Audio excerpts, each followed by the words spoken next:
क्रांती news, आवाज सर्वसामान्यांचा।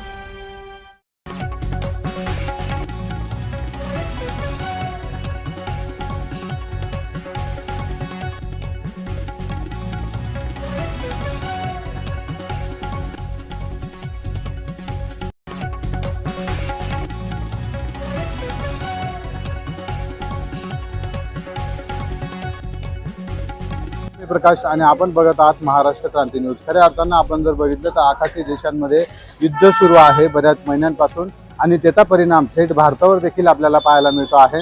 आणि काल सोशल मीडियावर काही अफवा पसरवल्या गेल्या, तसे मेसेज पसरवले गेले आणि नाशिक शहरामध्ये खास करून सातपूर परिसरामध्ये पेट्रोल पंपांवर वाहनधारकांनी मोठ्या प्रमाणात रांगा लावलेले चित्र आपल्याला पाहायला मिळतं आहे।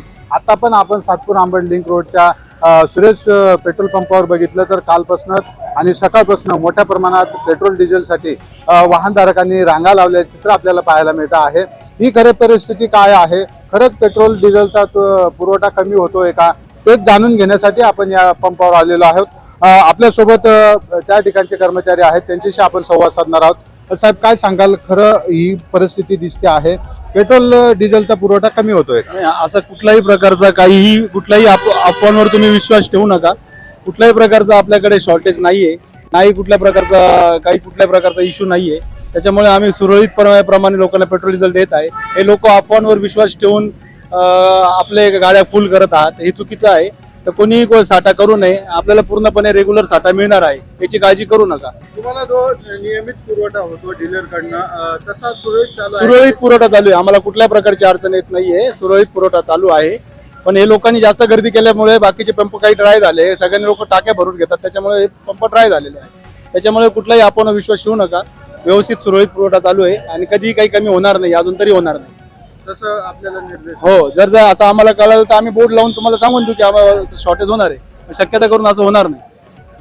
नक्कीच आपण जर बघितलं तर कुठल्याही प्रकारचा पुरवठा जो आहे तो सुरळीत चालू आहे, कुठल्याही प्रकारचा पुरवठा खंडित होईल असं चित्र देखील या ठिकाणी दिसत नाही। तसं अधिसूचना देखील पंपांवर दिलेल्या नाहीत, म्हणून एकंदरीत आपण जर बघितलं तर मोठ्या प्रमाणात रांगा लावल्याचं चित्र आपल्याला पाहायला मिळत आहे। वाहनधारकांनी कुठल्याही प्रकारच्या अफवांवर विश्वास ठेवू नये असं एकंदरीत बोललं जात आहे।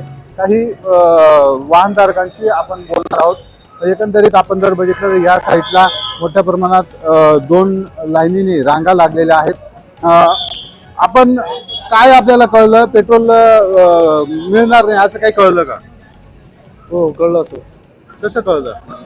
पेट्रोल मिळणार नाही बसापासून संपदा पुरायली बस, म्हणून आपण रांगांमध्ये उभा आहोत।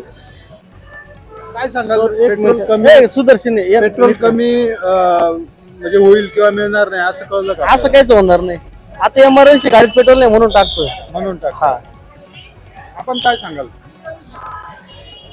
आपल्याला काय कळलं, कुठं मेसेज बघितला आपण? आम्ही बातमीवर पाहिलं की असं लॉकडाऊन लागणार आहे, मला तर नाही वाटत की होणं शक्य आहे असं। पण पंपवाले म्हणतात का सुरळीत पुरवठा चालू आहे, कुठल्याही प्रकारची टंचाई नाही? टंचाई नाहीच आहे, पण ही फक्त गर्दी म्हणून करताय। पूर्णपणे अफवा चालू आहे, लॉकडाऊन वगैरे असं काही नाही। आता कोरोना वगैरे असं कोणतं आजार आलेलं नाही, ठीक आहे। युद्ध चालू आहे, त्यांच्या ठिकाणी चालू आहे, पेट्रोलचा काही टंचाई होणार नाहीये। विनाकारण अफवाला बळी पडताय आणि गर्दी करताय। आता या ठिकाणी पेट्रोलची गरज आहे, पेट्रोल संपलंय म्हणून पेट्रोल टाकायला आलोय। फक्त काय एवढी लाईन लागलेली, गरज नसताना लाईनीत उभे राहू राहिले। तुम्हाला जेवढं लागतं मी तेवढं भरा। हे गर्दी टाळण्यासाठी शासनाने काय करायला पाहिजे, काय वाटतं? जे बाईक दिली, ठीक आहे, मोदी साहेबांनी बोलले की लॉकडाऊन सारखी शक्यता होऊ शकते, म्हणजे अशी परिस्थिती निर्माण होते, पण लॉकडाऊन होणार नाही। बोलताना हा विषय कळत की काही आपल्याकडे काही प्रॉब्लेम नाहीये, जे काही करा तुम्ही जपून वापरा आणि नासधूस करू नका, म्हणजे विनाकारण फिरू नका। प्रशासनाने असं मार्गदर्शन करणं गरजेचं आहे? हो, गरजेचं आहे, सध्या तरी गरजेचं आहे की विनाकारण म्हणजे स्टन करू नका किंवा अफवा पसरू नका, शासनाचं काम आहे। म्हणजे शासनाने असं मेसेज दिला तर गर्दी होणार नाही। निश्चितच आपण जर बघितलं तर ज्या अफवांवर नागरिक विश्वास ठेवतात, त्याला बळी पडतात, ते कृपया तसं करू नये असं वाहनधारकांचं म्हणणं आहे।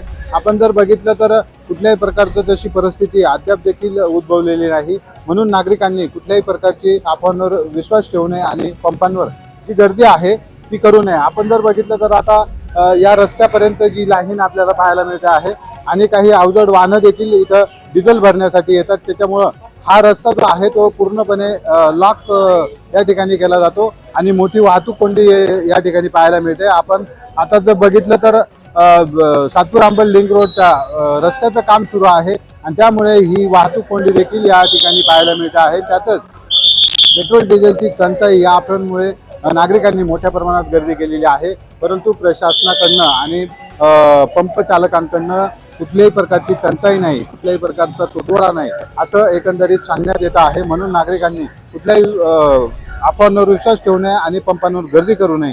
हे चित्र कधी निवळेल आणि कधी सुरळीत पंप चालू म्हणजे गर्दी कमी होईल असं कधी पाहायला मिळेल हे बघणं तितकंच महत्त्वाचं ठरणार आहे. महाराष्ट्र क्रांती न्यूजसाठी मी प्रकाश बाकुल, नाशिक. अशाच नवनवीन बातम्या पाहण्यासाठी आमच्या महाराष्ट्र क्रांती न्यूज या यूट्यूब चॅनलला लाईक करा, सबस्क्राईब करा आणि बेल आयकॉनला प्रेस करा.